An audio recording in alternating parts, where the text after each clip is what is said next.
Naghugas kamay ang Malacanang sa planong re-investigation ng ombudsman sa war on drugs ng nakaraang administrasyon.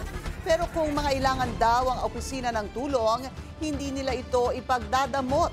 Yan ang agenda report ni Lyja Bonzo. Hindi po saklaw ng Pangulo ang anumang aksyon na gagawin po ng Ombudsman. Yan ang iginiit ng Malacanang sa panukala ng Ombudsman na balikan ang drug war cases sa ilalim ng administrasyon ni dating Pangulo Rodrigo Duterte.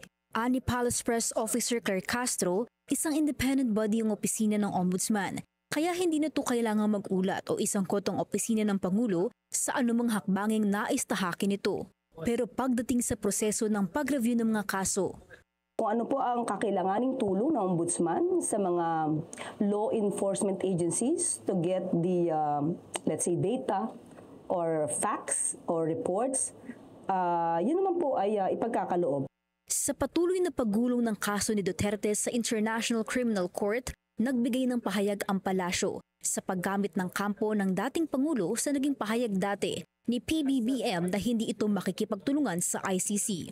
Sa ating pagkakaalam, ang ICC will base its decision or order or resolution on the Rome Statute. And it will not be guided by the political statements.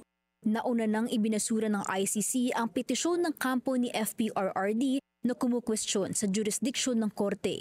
Nanindigan ito na otorisado sila na ituloy ang kaso laban sa dating Pangulo dahil sa crimes against humanity.